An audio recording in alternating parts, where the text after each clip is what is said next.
สบายดีพ่อแม่พี่น้องสบายดีปีใหม่เด้อผูกพอกับสองสะฮงอีแล้วเนาะมื้อนี้ก็ปกติก็หลายมื้อแล้วเนาะที่สะฮงบ่ได้ลงคลิปเพราะว่าสะฮงก็บ่สบายพี่น้องเป็นหวัดเป็นไอทั้งเป็นหวัดทั้งเป็นไอเนาะไอสนั่นเนี่ยก็เลยบ่ได้ลงคลิปบ่ได้ถ่ายคลิปเนาะมื้อนี้ก็ใกล้ฮอดปีใหม่แล้วเด้อพี่น้องเด้อสงกรานต์เนาะสบายดีปีใหม่เฮงๆรวยๆกันทุกคนเด้ออย่าเจ็บอย่าจนมีแต่เฮงๆรวยๆทำมาค้าขายก็ได้ ตอนนี้ก็สิมาถ่ายบรรยากาศให้เบิ่งมื้อนี้คนหลายพี่น้องเพราะว่ามื้ออื่นก็เป็นมื้อวันศีลแล้วเนาะต่อไปนี่ก็เป็นเขาเจ้าก็สิริปีใหม่แล้วซื้อ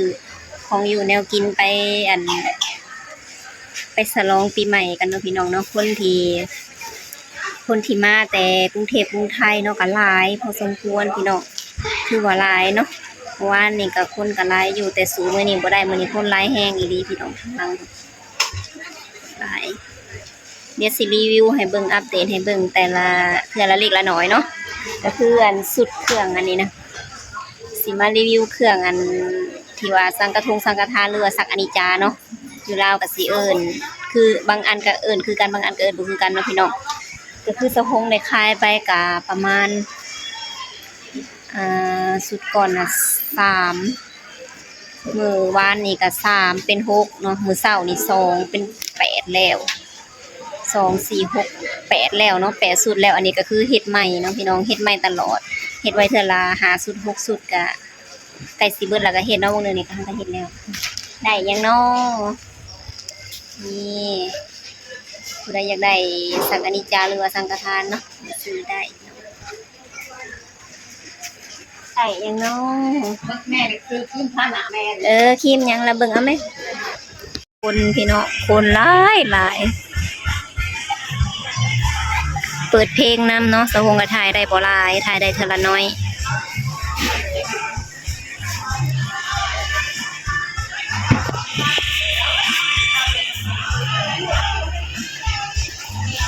อันนี้คนส่วงบ่ายๆเนาะคนส่วงบ่ายก็สิบ่ค่อยหลายปานใดพี่น้องเรื่อยๆมาเรื่อยๆผู้เมื่อผู้มา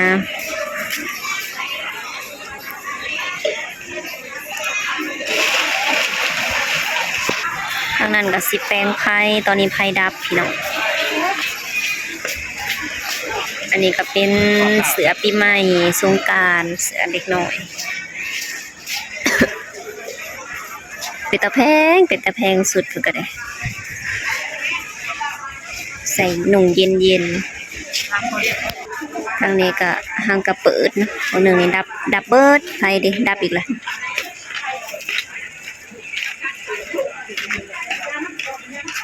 ว้าวใส่นะปิดคันอ่าวลงเด้อ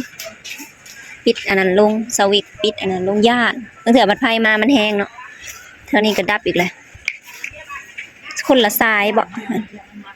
แม่นเลยน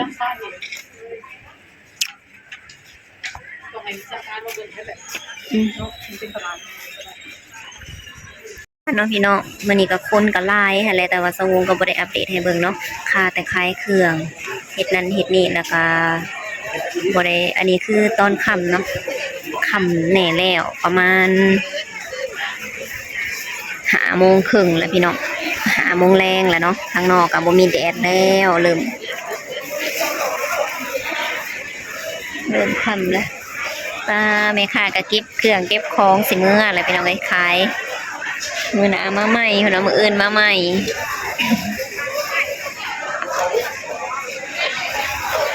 อยู่นี่กินปลาแดกสิแห้งแน่หน่อยนึงเนาะอ๋อมีแต่ปลาแดกอันนี้ก็คือถังปลาแดก3ถังดำๆนั่นปลาแดกหลายคนนี่ก็ค่ำแล้วก็ยังมีอยู่เนาะมีเรื่อยๆพี่น้องเสาหงเห็นนั่นเขาเจ้ามาแต่กรุงเทพพี่น้องอยู่ด่านมุกดาหารคนแถหลายว่าเสาหงเขาไปเบิ่งปาดว่ะจนค่ำจนมืดแล้วคนยังต่อแถวเรียนแถวกันรอคิวกันขามด่านอยู่ปานนี้ยังบ่แล้วอันนี้สิเป็นเครื่องเป็นโบเป็นกิบเนาะเสาหงก็ซื้ออยู่นี่เบิด2 อันแล้วพี่น้องจะเป็นโบมัดผม กินปลาแดกหึงมามันหมุนบ่ได้กิบเด็กน้อยกระตุนอันนี้แว่นเด้อแว่น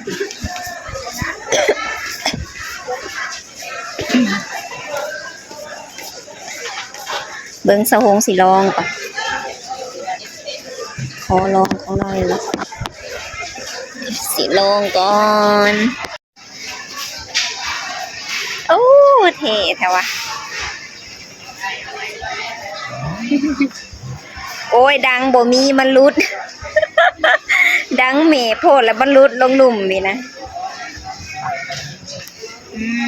พี่น้องคักสวยบ่สวยอยากคือบันไดบ่ตัวนี้คันแม่นใส่ไปเขาก็สิว่าอ้ายมันยังมันหย่อนนี่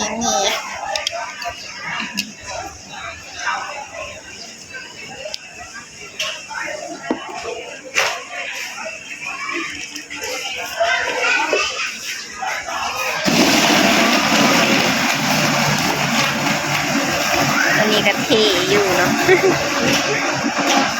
เพลงเขาเจ้าก็ห่างกับปิดบางหันนะยังเสียงบุมบัม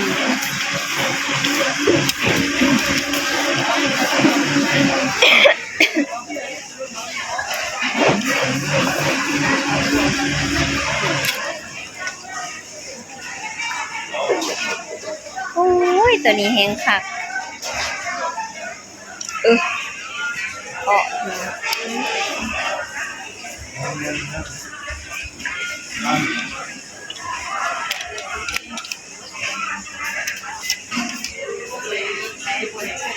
ว่าจนยงพระเจ้าซื้อเครื่องไปเก็บห่านบัดนี้พี่น้องเอ้ยสะหงก็รีวิวให้เบิ่งซ้ำนี่แหละเดี๋ยววันมื้อหน้าก่อนจะซื้อรีวิวหลายกว่านี้เนาะเพราะว่าตอนนี้ก็ค่ำแล้วฮอดเวลาปิดห่านแล้วไปปิดห่านก่อนได้ยังล่ะเว้าบ่รู้เก็บบ้างบ่มี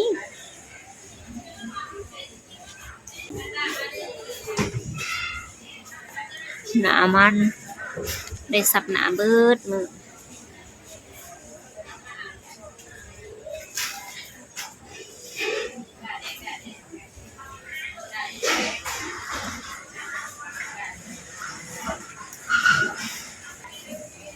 ก่อนสิปิ้นห่านไอ้ก็ขาดเบิดเลยก็คือใส่อันกันสังกะสีบาดเนาะอันนี้ก็คือมันถือกันนี่ก็คือแบบมันใส่แต่โดนแล้วมันก็เลยเป็นจังซี่คันบ่ใส่ก็ยันสังกะสีบาดเพราะว่าอันตู้อันไว้เครื่องสะหงนั้นมีแต่สังกะสีจนเบิดเลยเริ่มจากเก็บอยู่นี่ก่อนเนาะบางคนเขาเจ้าก็เมื่อเบิดหรอเมื่อแต่เช้าหงบ่ได้เมื่อบ้านก็เลยเมื่อค่ำได้เพราะว่าปิดห้านค่ำเนาะคันเมื่อบ้านก็ได้ปิดห้านเร็วปิดไว้แล้วก็เฝ้าเนาะขับรถเมื่อก็อย่ามันค่ำก็เลยต้องเฝ้าปิดตะเว้น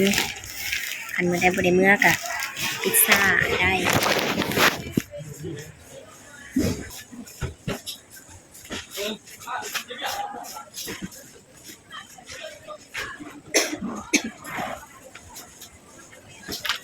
ดีไปขายดีเรือนเดียวเนาะ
ายพี่น้องเมื่ออันนี้ก็รอบสุดท้ายถ่ายสุดเลยเด้อขอจบคลิปไปเพียงสำนี้พอกันใหม่คลิปหน้า เต็มล่วงดอกแค่ได้หรอ ปลาตัวใหญ่ตัวโต ดอกแค่ ดอกแค่โอ้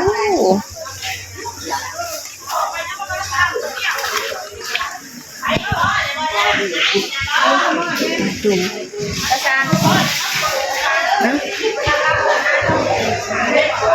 อันนี้ก็ทั้งโอ้